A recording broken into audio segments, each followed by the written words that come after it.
I insist you try them. These are two of the best dishes that I know how to cook, two of the best dishes that I know of when it comes to just eating pleasure, and they go perfectly together. Let's get started.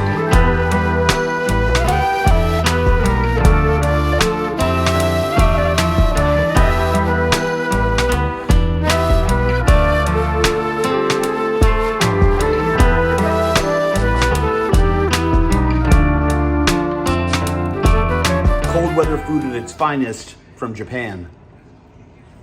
This is chicken katsudon, fried chicken cutlet served over seasoned rice and onions that have been caramelized and then cooked in soy and dashi and sugar. Chicken katsudon always starts with the frying of the cutlet. So that's the very first thing that we have to do to get out of the way. I'm gonna split my chicken cutlets, dredge them in flour, put them in a little bit of egg, hit them with a little panko breadcrumb, and then we'll set those cutlets aside, saute our onions, get our liquid season going, lay those pieces of cut chicken on top of the onions and liquid, cover it with egg, and then slide that on top of our rice bowls. Super, super, super simple, but it does go in stages. First step, the chicken. So this is a butterfly chicken breast. It's slippery. Here's the whole breast. I just laid it down and butterflied it, left it connected, and that's going to go into my bag of flour. I have another one here that's also butterflied. And then I took one chicken breast and I just cut it into 2 cutlets. In case you wanted to make a lunch portion or a smaller portion, I can show you how to do that. It's just essentially less chicken. We put it into a bag of seasoned flour. We give that a zip. I make sure to include some air in there. And then just rotating it a couple times is actually manipulating it a little bit with your fingers. A little shaky shake back and forth, and that's done. Okay, so I have my oil heated to 375 degrees. I have some of those single cutlets. Just dredge it in a little bit of egg, a little bit of panko. I always like to spread some on top with my fingers and press down, and then we'll just place that into that hot oil. I'm gonna do the same thing with my other cutlet. And I like to fry the single pieces or the halves together. Obviously, they're going to cook at a different rate than those double wides. After about 5-6 minutes, these cutlets are cooked absolutely perfectly.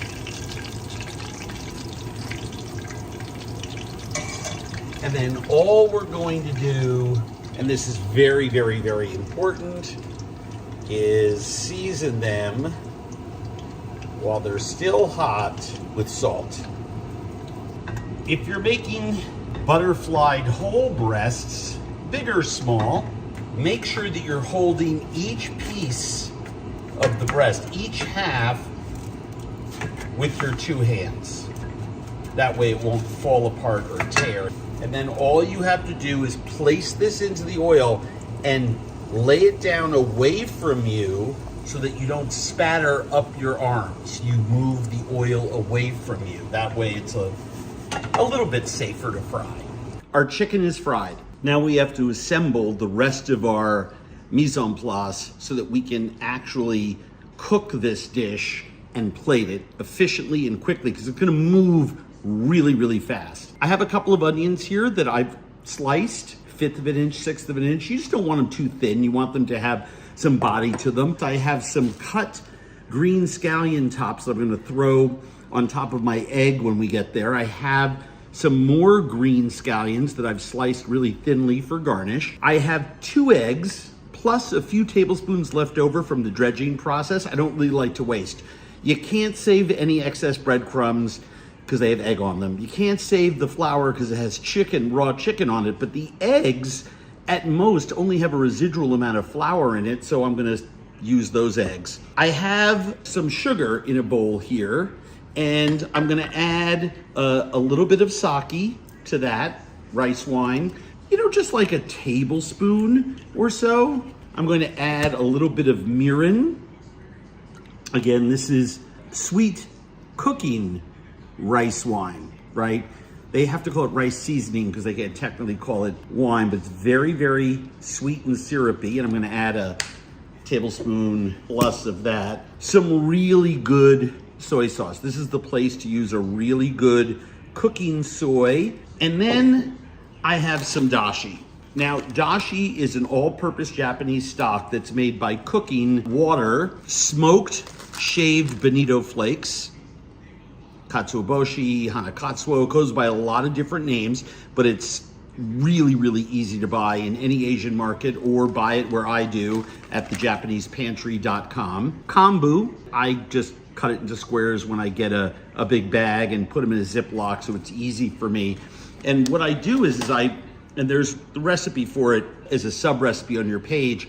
There it is. I just simmer it and let it cool, and then I strain it. You can make a secondary pass at it, but I'm gonna use, oh gosh, I don't know, about a half cup of dashi, maybe 3/4 of a cup. It really depends on how wide, and I can just pour this right out of here. The reason that you can be sort of fungible with the amounts here is that I'm gonna cook this over the onions in a big saute pan and let most of it reduce, about 3/4 of it. So it happens pretty quickly because I only have about a cup total of seasoning liquid. And in a 12-inch skillet, that's gonna evaporate pretty quickly. It won't overcook our onions. We're gonna lay our chicken over it, then cover it with egg, and everything happens pretty fast, so you wanna have everything ready before you plate. Now we're ready to saute our onions and get at it. So I have a 12-inch saute pan here, and I've added a few tablespoons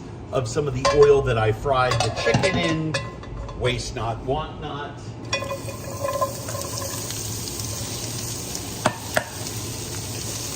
And this was about 3.5 cups loose pack of chopped onion. And I just want to caramelize them. Not heavily, I don't want them to get soft, so I'm going to do it over a medium-ish high heat. And we'll let those rip and get some nice color on them. The caramelization of the onions is its own layer of flavor that goes in here, so it's super, super, super important. Sprinkle not a lot of salt because we have soy sauce coming in here, but I like to season everything, and I'm not flipping these onions. I'm just moving them around, let them sit and wait to get some nice color on those before I start turning them, and then everything's going to happen pretty fast. All right, those have been cooking for a couple of minutes, and I can see through the holes. I've got some color developing, so I'm going to flip them. And as you can see, some nice browning on those edges. And that's really all that I'm looking for. I'll get that on this next side faster than I did on the first side. Now, this is the decision every chef has to make for themselves. I like to bite into pieces of onion that are cooked through, soft, but aren't falling apart. So because I'm gonna add some liquid, once all of these are glassy, and I see a few pieces that still are a little firm around the edges, they'll get there in about 30 seconds. I pour my liquid in. I don't wait for these things. I'm not making onion soup, I'm making katsudon, right? So I want people to bite in. I wanna bite into pieces of that onion. I have my liquid seasoning here.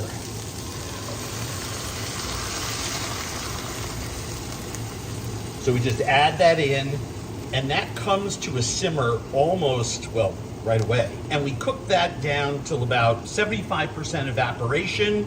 You can see it'll be very shallow, and all that sauce will concentrate and get sucked into those onions.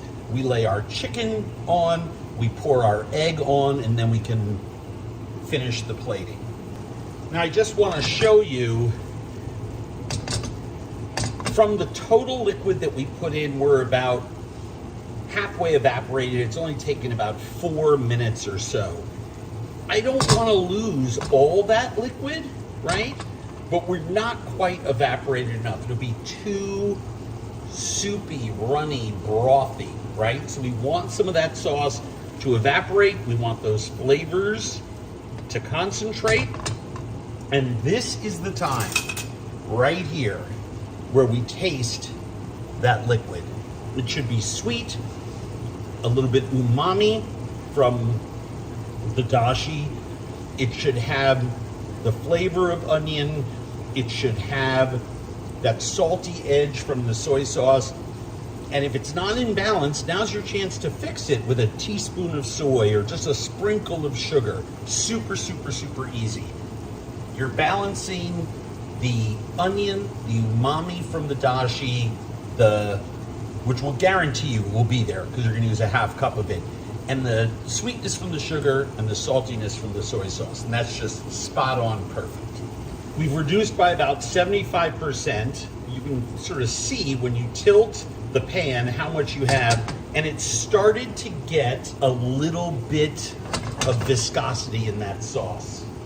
So then what we do is we lay our chicken in. As you can see, I've cut the chicken, just 1/2-inch cuts straight across. And then all I want to do is make a little dividing line with those onions there. I'm going to add some of my scallion, the big pieces.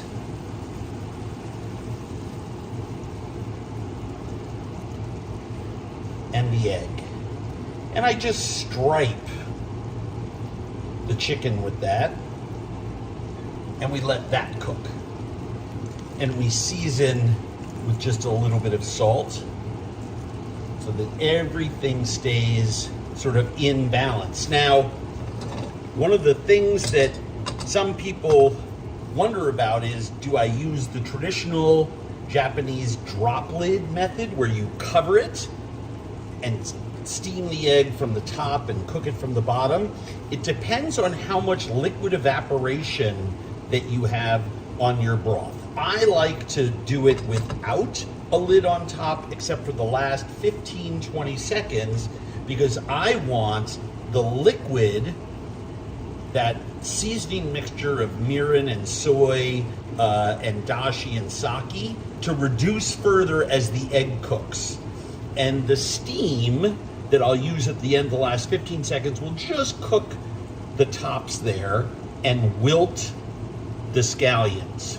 But I want that raw scallion flavor. I do want to make sure I add enough heat to the tops of these things. Number one, so the chicken is hot, but two, so some of that egg striping is cooked. But I'm a little bit a ways from there. This usually takes about 4 or 5 minutes. We're only about 2 minutes in, so be patient, you will be rewarded. Our eggs are almost cooked all the way through. The sauce is nicely reduced. We're not burning anything. The whole thing moves and jiggles. So at this point, I put my lid on for about 30, 45 seconds, 60 seconds, tops, just to make sure that the heat builds up in there enough to just make my raw egg on top of there food safe and to cook the tops of those eggs. Now, a word about the tops of those eggs. In traditional Japanese style, it's not going to be like a hard omelet, right? But trust me on this, you're not going to get anyone sick. The egg has mixed with that soy and dashi reduction, so it's not going to look like scrambled eggs. You have to trust the process that with just 2 beaten eggs and the amount of time that you've cooked it and this little bit of steaming on the top, that you've done the right job and you're making this nice and food safe. Now, this has been about 30 seconds and already the glass is hot to the touch. which means that the steam has come up. I can see the color change. The scallions have turned bright green. That's a great sign that everything is in perfect balance. And now we can turn off the heat and get ready to plate. I've got my rice in my bowl. Do you see the white streaking across the chicken? That lets me know that my steaming, that lid for the last 30 seconds did its job. We are 100% food safe here. And using my spatula, I'm going to lift that cutlet onto there. Put some more of those onions on the sides. And I'm gonna do the same thing with this one, but because it's the second one, I can put more of that onion mixture underneath. And those onions have all of that reduced dashi glaze. That's about as beautiful and perfect as this dish gets. It should be rustic. I put on some fresh scallion for a little bit of that flavor in there. I like to eat this sometimes with some Japanese, but I have a lot of garnish that I like on here. I just take some Japanese mustard, hot Japanese mustard, and using a wooden spoon, just divide the mustard, if you like that hot mustard, on the side there. You could put some bowls of Japanese pickles on the side. I have some togarashi, Japanese 7 spice. I sprinkle that on there. I like sesame salt. That is a Japanese garnish that has toasted black sesame seed and salt. Technically a furikake or rice seasoning. I just put some of that on there.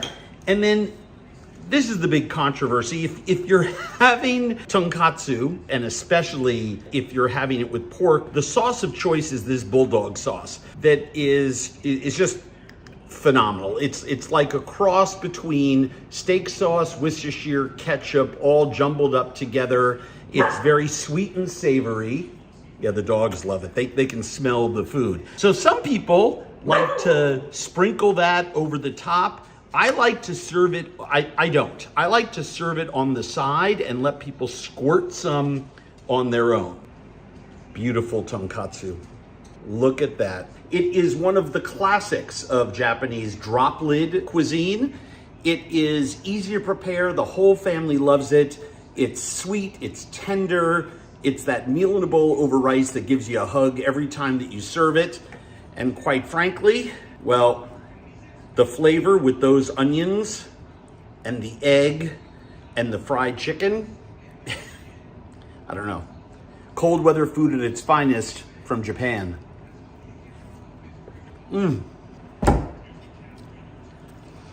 Wow. Look at how beautiful that broth is.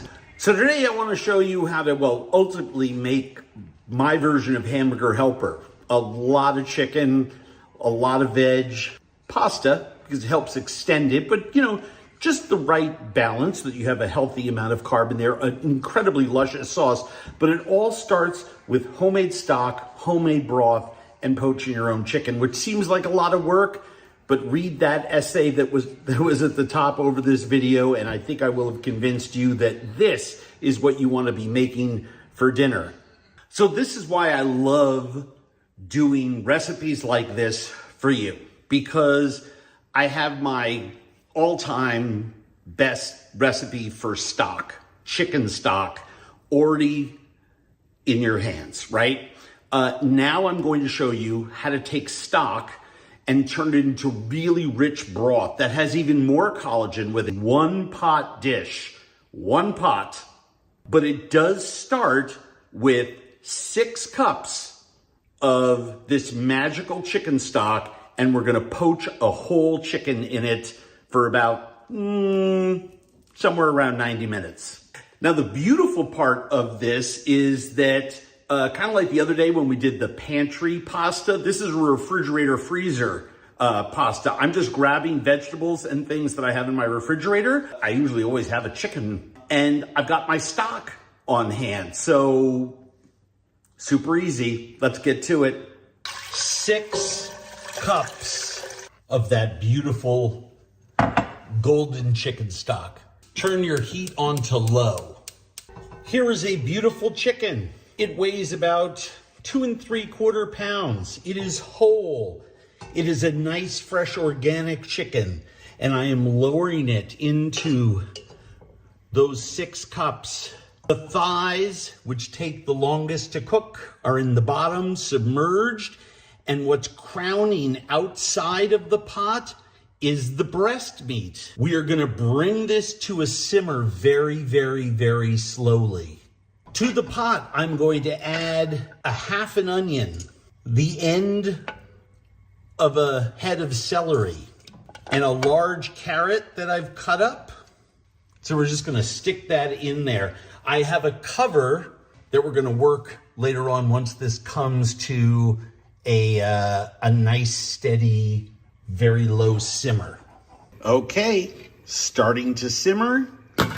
Put a lid on that. Lower the heat to the barest, whatever your lowest setting is, and we'll come back in 90 minutes. Okay, so let's get our vegetables ready. I'm just gonna slice some of these cremini mushrooms as we're in the shoulder season. Yes, the dogs love it too. They can smell that chicken broth. Slice up some of this celery. I love celery. With the chicken broth, celery becomes, in my opinion, magical. A couple of washed carrots here, really thin slices. Great technique for dicing an onion. Draw the knife through. Don't wedge it in. Very simple dish that I'm going to wind up making for you. In fact, it is something that you can get going in, put on the dinner table in a matter of minutes. All right, a couple of rosemary sprigs from the garden, some thyme sprigs from the garden. I'm just going to marry them together and hold them in my left hand. A piece of kitchen string, I'm just going to drape it over, and I'm letting the short end, right, the long end towards me, the short end is going to drape over, and then just twist the long end around. Make a very simple knot, and here is a very simple bouquet garni. And we've got this lovely shallot. Okay, this has been poaching at the barest simmer for 90 minutes. The chicken skin stays intact. If you simmer too aggressively, you toughen up the chicken meat, especially the white meat, and the skin gets damaged. So now what we're gonna do is we're just gonna turn the heat off, and we're just gonna let it sit like that for about, well, sometimes I go a half an hour with the bigger chicken, sometimes I go about 15 minutes. I just wanted to gently finish cooking. But this right in and of itself is a recipe you'll want to use over and over again. You're just poaching chicken in homemade stock to make a really rich chicken broth. You sprinkle a little salt in that broth and you could drink it like consommé. Look at how beautiful that broth is. And I am going to take this chicken out and we'll go ahead and strain this. But boy, this is the golden elixir of life. And then all I want to do is pull all the meat off this chicken. Remember, this chicken has given off all its delicious flavor.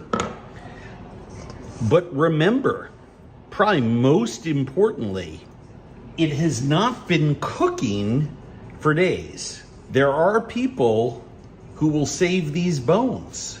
I just like saving all this delicious meat, and I mean every little piece of meat from this carcass is gonna get picked over 155%. This is all of the chicken meat from that entire chicken, and here is the broth after I've strained it. You may be asking yourself, Andrew, the math doesn't make any sense. You started with 6 cups of broth, and now you're telling me that you have 8 cups. Well, that's because the chicken itself gives off liquid. I'm going to use probably about 2.5 cups to make the chicken pasta dish. Well, a lot of you may be asking, Andrew Zimmern, why do you have a wok? Why do you have a wok? A wok is just this 17, 18-inch piece of metal that's curved up, but it's deep, but it has a great surface area. And the first thing that I'm gonna wanna do, put a couple tablespoons of butter, and we're gonna let those shallots sweat for a little bit. Shallots are sweating, got a nice high heat underneath there. And very carefully, because I don't want to add, if you get a little piece of onion or carrot in there, it's not the end of the world. I want to cook these mushrooms and caramelize them. That's the whole point here. Remember, you can't brown in the presence of moisture. You can see some of those mushrooms are starting to brown. Throw in a little bit of garlic. So when you start to see that, you don't want to burn anything. We stop the process by adding something that's going to give off a little bit of liquid into the wok when we add the heat, and that's our celery, carrot, and onion. And now I'm going to add about, a quarter cup of really nice sherry, 2 cups of stock, and I'm going to add 2 cups of really, really nice mezzo rigatoni, little baby rigatoni, half rigatonis. And I've turned down the heat a bit to about medium. Every 60 seconds, I'll add a little bit of broth to this. And I'm just gonna keep doing that until this pasta is cooked through. We just pulled vegetables out of the vegetable crisper, nothing fancy, but man, oh man, the flavor is 4-star. Season our liquid, just a little spritz of lemon. I promised you this is a family-style chicken dish. Add our last knob of butter in there, a little bit of salt, some black pepper. This is my version of Hamburger Helper. And we are done. Now it's time to go ahead and plate. This is that sort of autumnal meal in a bowl. It's a chicken stew that has pasta in it. A little bit of parm curl. This is a winner every single time for you and your family. But most importantly, how does this taste? Homemade chicken broth, all of those veg, heaven. Oh, jerk chicken, how do I love thee.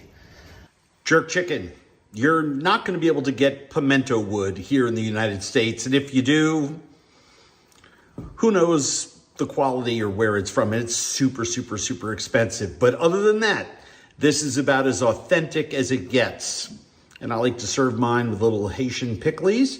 You want the recipe for this succulent, sweet, delicious, oh my God, I have to have it right now, yard bird? Well, stick around. I'm gonna show you how. First thing we gotta do, make our pickles. Cabbage, onion, getting rid of some red onion I have in the fridge, garlic, bell pepper or any other sweet pepper, scallions, salt, peppercorns, cloves, and last but not least, our hot peppers. Use habaneros, use Scotch bonnets. I like to mash them up really well. And once they're mashed a bit, add a few tablespoons of vinegar. Now, it's not my current recipe, but I have some thyme left over from my marinade for my jerk chicken that I'm gonna make. And so I'm gonna throw those in there as well. Make sure there's a stem or two in each of the jars of my pickles. Gotta put in our lime juice and then our vinegar.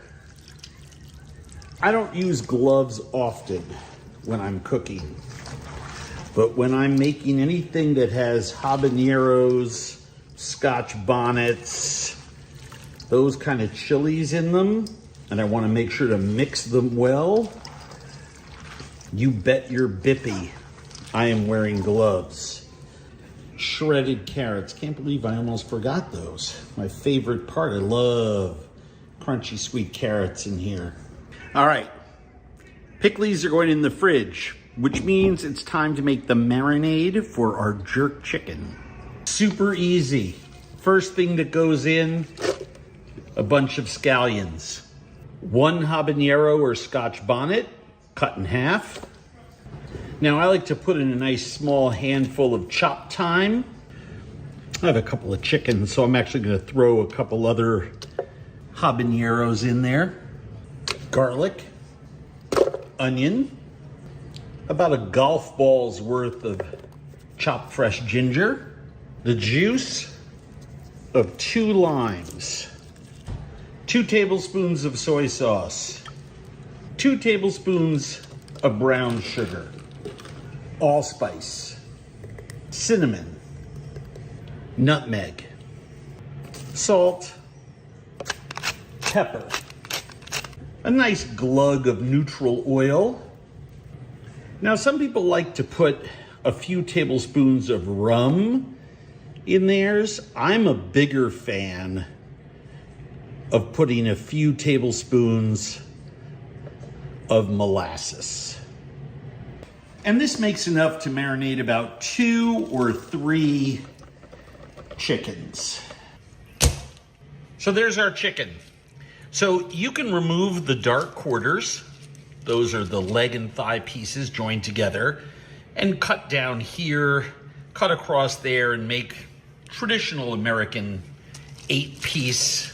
Or you can do what I like to do, because I want this to sit on the grill for as long as possible without drying out or overcooking, which means I want to keep it in as big a piece as possible, which is essentially either 2 half chickens or a spatchcocked chicken. And I like to take my Shun poultry shears and just coming down right down the pipe and cut the backbones. I save them because they make great stock. But essentially, I'm just taking the backbone right out of there. So I have 2 dark quarters here. I have my breast there. I have my wings whole. And then we're going to do the traditional spatchcocked chicken. Super, super easy. All you want to do is put your hands on the thickest part here of the breast and just push down. And that cracks this little bone up in there, and you can actually see that. And that way, this chicken is going to be able to maintain a lot of time cooking over indirect coals. Down into the bowl of marinade like so. And remember, there's lots of hot chilies in here. So let's make sure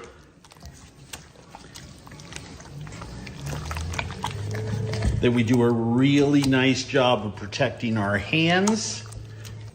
You can let this sit on there for 4 or 6 hours, but I highly recommend that you let the chicken marinade for 24 hours, 36 hours.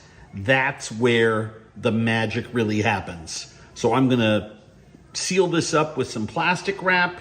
I'm going to, every 8-10 hours, whenever I'm around, just give it a little toss. And then we will throw this on the grill and we will have the jerk chicken of your dreams. Okay, 24 hours later, spatchcock chickens. I've turned each one of them a couple of times in there, so I know that they're really well taken care of. I've built an indirect coal situation. I've done this on my cheap hardware store grill and not on my big fancy grills, so that I can show you exactly how to. You got a big fancy grill, you got no problem. You got a green egg, a red egg, a Kamado, whatever egg you have, you can smoke and cook. You've used it. This is simple. I'm going to show you the coal bed. I'm going to show you the setup in just a second, and we'll get cooking. But the first thing that I really want to do is get the chicken down onto the grill. All right, I have coals on 1/3 of the grill. I have a little trap door here that I love, so I can add coals and a little bit of smoking dust or chips. And all I am going to do is throw my spatchcocked birds one at a time onto either side, the indirect. I'm just basting these with a little bit of that fabulous marinade because it's got those great solids in it. The next thing we want to do is the real fun part. You can use wet chips. You can use a little smoking dust. I love the smoking dust. And all I do is throw that down there. So here's the grill. You can see I have this vent closed. And the reason I have this vent closed is that the sawdust is right there, right?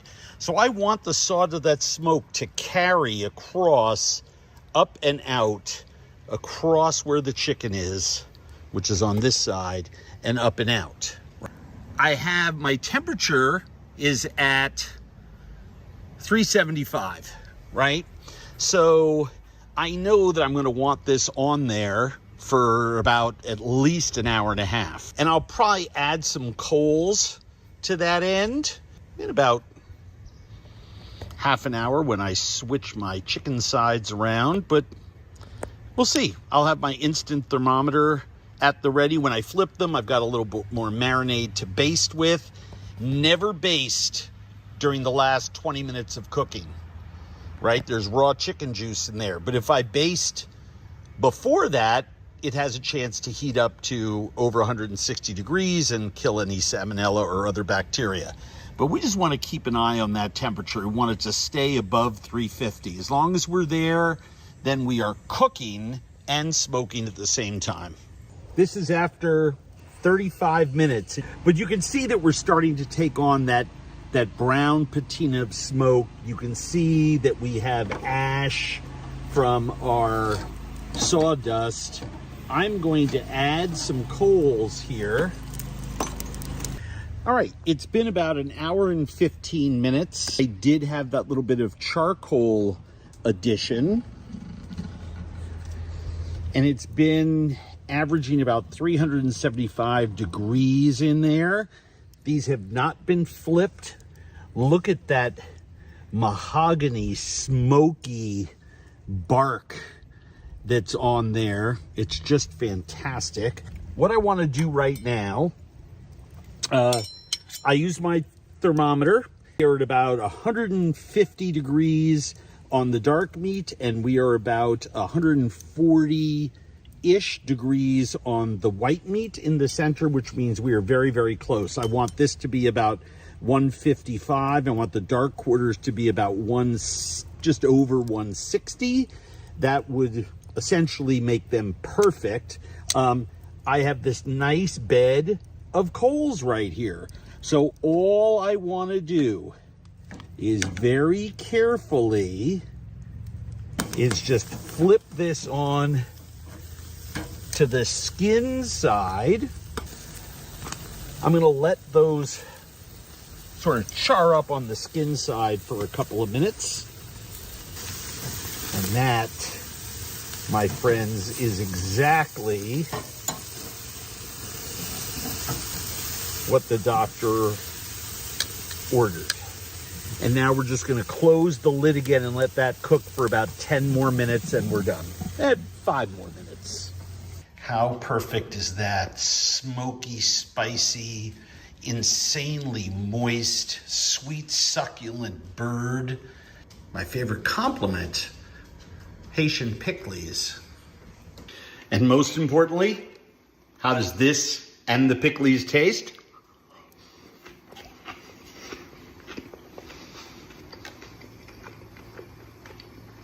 Tastes like it looks.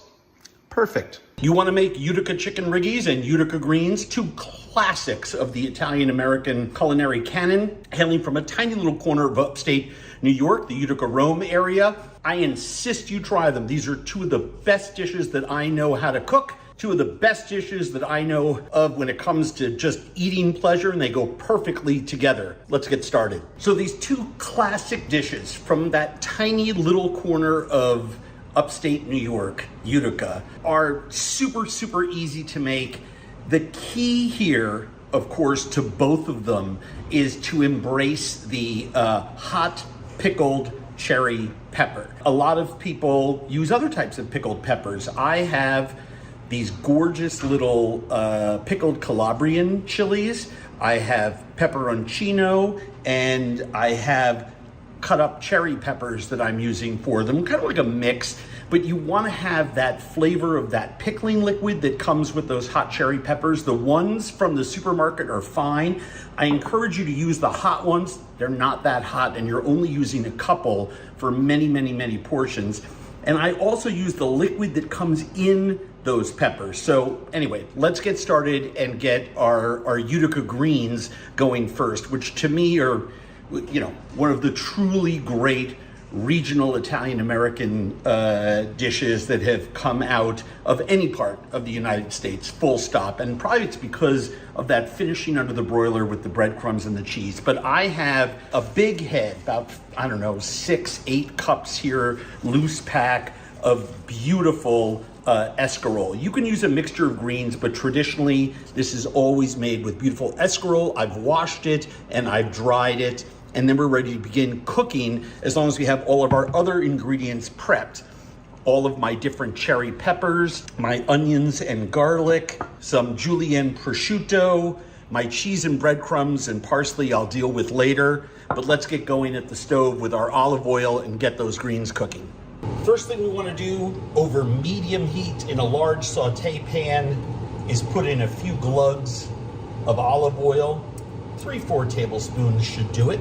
So now that the oil is nice and hot, I have my onions, my mixed cherry peppers that I chopped up, and my garlic. Making a lot of sizzling because of the liquid from the cherry peppers, but that's really, really, really important. Now I'm going to add my prosciutto, 3 or 4 slices julienne,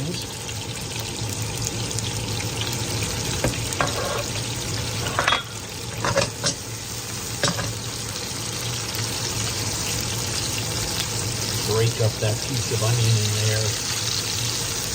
We just want this to cook evenly. We don't want to burn the garlic, but we're not in a lot of danger of that because the liquid from everything, this is just going to cook really nicely together without burning for a couple of 90 seconds. But we want to get some good color on those before we add our greens. All right, you can see they're starting to get a little color, just a little, on those onions and peppers and all those goodies in there. That's what you're looking for. The liquid has evaporated. And now we can go in with our greens. Now these are gonna wilt fantastically, so I put about 2/3 of them in there. They're gonna give off some liquid. It'll stop those other ingredients from browning. And I use my wooden spatula here and just pick up what's frying on the bottom. I want you to see the browning on those onions. You can see how much this is wilted.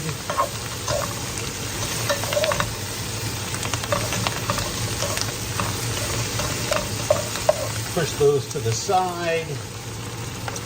Dump in the rest of our escarole. And basically just doing the same thing.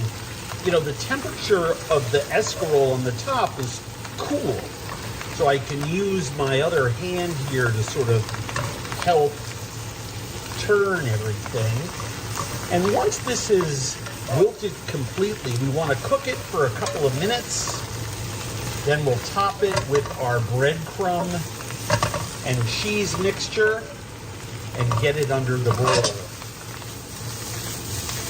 Look at that. That what was 6-8 cups at least loose pack escarole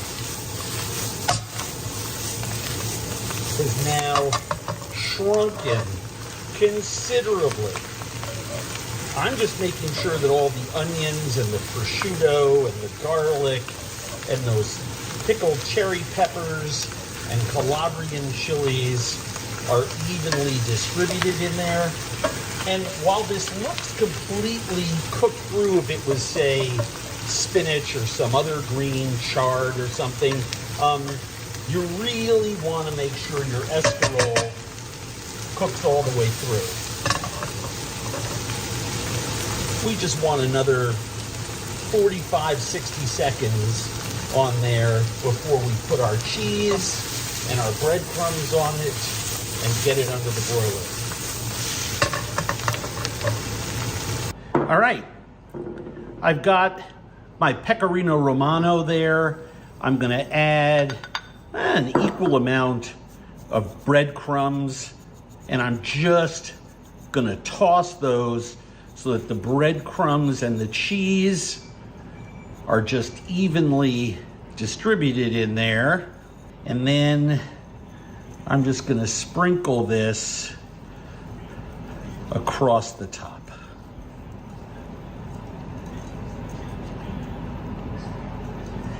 You don't want it in a thick layer, you just want it in an even layer, but it's generous. And then we'll stick this underneath the broiler right when we're about to serve the escarole with our classic Utica chicken Riggies.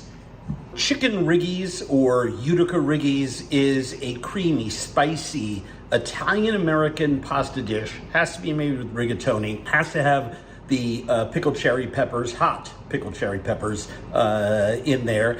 It originated in the Utica, Rome area of upstate New York sometime in the 1980s. Now that does not mean that there were inspirational dishes being eaten up in that Italian-American community before then that allowed it to become, you know, blitzkrieg popular in the 1980s thanks to a culinary team at the Chesterfield restaurant, a local place that is most often associated with being the birthplace of chicken Riggies. That being said, it's now an Italian-American classic. While there are pockets of people who've eaten the dish in that area and recreated it elsewhere, and because people like me like to cook it for people like you and put it out there for all the world to see, it's being cooked all around the country. But, you know, if you ask most people outside of a 25-mile vicinity of the Utica, Rome area in upstate New York, and you say, you know, chicken Riggies, what is that? They have no idea what you're talking about, much in the same way they don't know about the Utica greens. However, paired together, Italian-American culinary classics, despite only being 40, 45 years old. So The first thing that we want to do is get all of our mise en place together. We've got a couple of julienne onions. I have, 6, 7, 8 cremini mushrooms that I've sliced thin. Any sliced mushroom will do. A cup of tomato sauce, about a cup of heavy cream, julienne, a bell pepper. This is an orange one. It just happened to be what I had, and use red, yellow, green, whatever. About a pound and a half of julienne chicken thighs. I long ago stopped doing this with white meat chicken, although it is traditionally made with white meat chicken. I just like the moistness and the flavor that the dark meat chicken gives me. I have all of my chopped, pickled hot peppers, a lot of garlic, some chicken broth. By a lot of garlic, I mean like 4 or 5 cloves sliced. And I have oregano, basil, and paprika, about a tablespoon of each. And then, yes, black olives to finish the dish. I have had this dish in Utica, where they haven't had the olives. And when I related this to someone else at another place that I ordered it was blasphemy. Some people like to use green olives in there. You do you. I happen to think you get enough pickled flavor from all of these pickled hot peppers. So I stick with the black olives for mine. And of course, when the time comes, we're gonna cook our rigatoni. But the first thing we need to do is get our chicken sauteing in a big pot on the stove. Big heavy pot on the stove, a few glugs of olive oil. And once that becomes aromatic and very hot, we will start browning our chicken. All right, I can smell the olive oil and I can see it rippling in there, which means I can take my julienne dark meat chicken,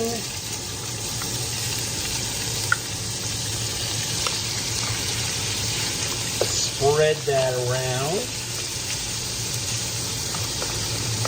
And I am basically going to let this brown over medium heat on this one side. I'm just spreading it out in one layer until I get some nice color on it, and then I'll add my other ingredients.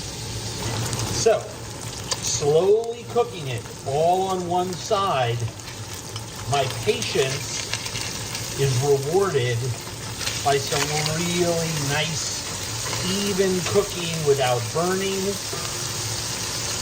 I'm going to add my garlic. I'm going to add my onions. I'm going to add my mushrooms.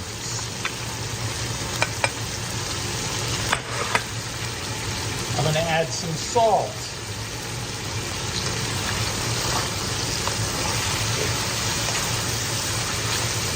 And we're going to stir this together. The fat has been rendered from the chicken. And that's really important because now these vegetables will saute in that fat. The chicken will braise in those juices before I add the other ingredients and the liquids. And we're going to let this mixture come together before we move on to the next set of ingredients. Now remember, you cannot brown in the presence of moisture. One of the reasons why I let the chicken cook for 13, 14 minutes until it was almost cooked all the way through from a color standpoint is so that it would release as much of its fat and liquid as it could. Now we've wilted the onions in that heat. The mushrooms are starting to wilt. When their liquid evaporates, because they've given off their liquid now too, that's when we will start to brown.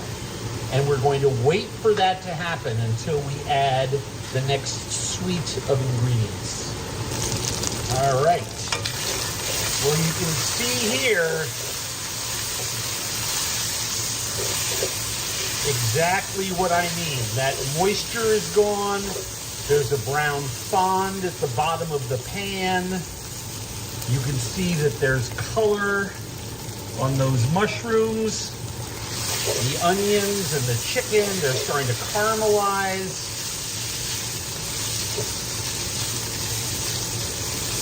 And the smell is just out of this world.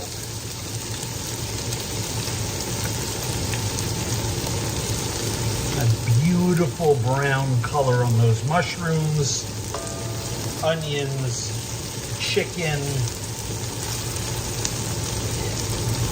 And notice that a lot of that liquid has evaporated, almost all of it. Otherwise it wouldn't be browning. But a lot of people oftentimes think that's fat and the olive oil, and it's not. And that gorgeous brown fond at the bottom, I don't want to lose that. I don't want it to get too dark, because that's where all that flavor is. So, in with my hot peppers. In with my julienne peppers.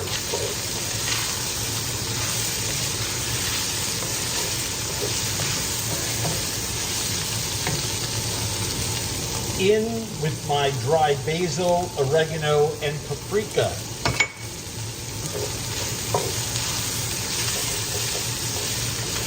In with my white wine.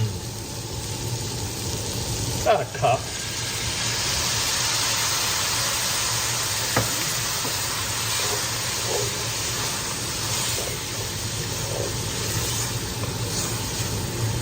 That's going to take all that fond right off the bottom of the pan.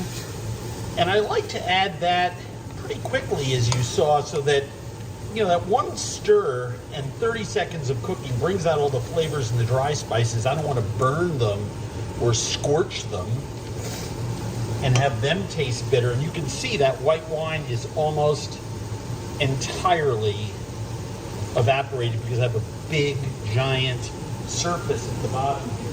I'll add my 2 cups of chicken broth.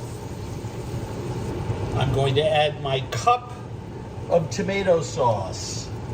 This happens to be some homemade tomato sauce. Whenever I make tomato sauce, you know, simple marinara, I will take 2 or 3 individual cups and put them in Ziploc bags and lay them flat and freeze them.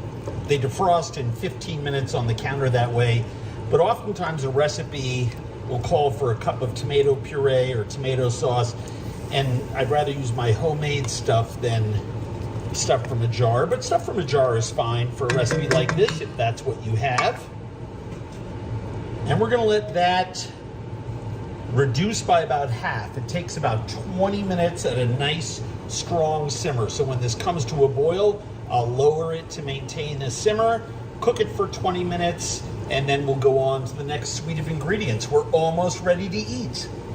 I hope you can see after about 15-20 minutes, depending on the size of your pot and your ingredients and the heat in your pan, you can see that the sauce has reduced, the liquid has reduced, and it's got sauce consistency. It's not quite napping the spoon, right? It's not quite gravy. We're not really looking for that, but it's reduced, right? That tomato, the broth, the gelatin that's in the chicken, it's still simmering, and that's when I want to add my black olives and my heavy cream.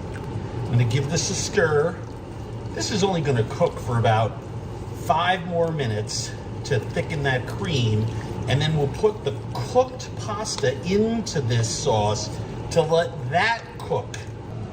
Oh, that is just chicken Riggies heaven. Now, since I'm serving these together, as this is simmering, I'm going to cook a pound of rigatoni in a nice volume of salty water, and I'm going to put our Utica greens, remember those, underneath the broiler and let them get nice and browned. The pasta is almost done. The sauce is holding and waiting for the pasta to be just tossed in that for a minute or two. And those Utica greens, look at that. I wish you could smell the breadcrumbs and the pecorino and all of those wonderful, wonderful seasonings that are in there. And by the way, those little bits of char on the escarole are just absolutely delightful. This dish alone is a great recipe, but First week of the year, let's give you two, right? The rigatoni is a beautiful al dente. Still needs another minute or two. So I want that minute or two to be in the sauce. But I just want the pasta to come together and do its final cook in this delicious, creamy sauce. And you'll see how much of it actually gets sucked up by the pasta. And it's why slicing everything really thin, the onions, the mushrooms, the chicken, is so important, because it allows all of the sauce and, yes, some of the solids in that sauce to go into the holes inside that rigatoni. That is the beauty of using a large pasta shape like this that has holes. Maybe a quarter cup. That just allows me to, those several tablespoons, just allows me to turn up the heat a little bit, get this simmering more aggressively.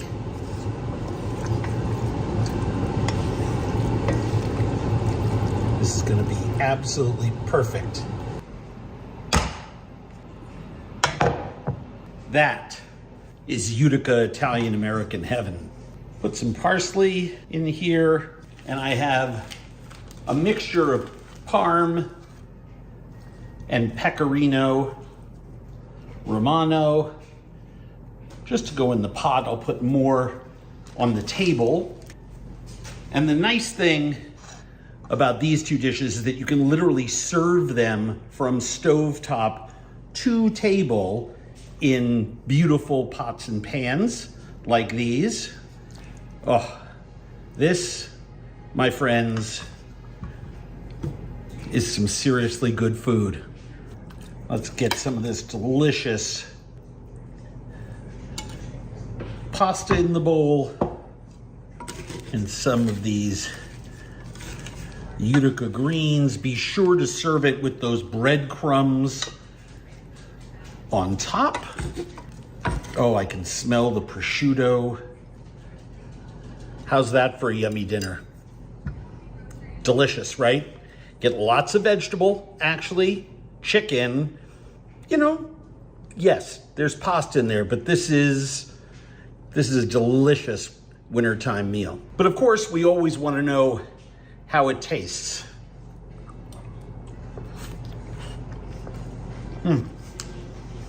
Pasta's fantastic.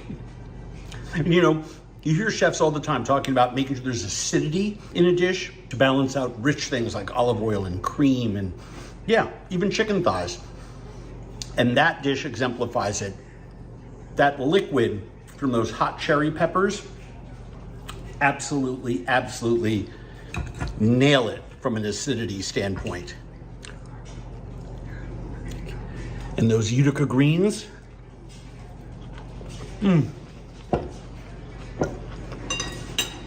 bitter, sweet, smoky, salty, spicy. Those greens absolutely have it all. One of the best dishes that you will cook all year are these Utica greens. Oh. When I eat these two dishes, especially together, I'm reminded why they are so popular, and stunned at how such a small corner of our country has such a passion for them and the rest of our country has less of one. Get on this, America. The people of the Utica Rome area know what's what.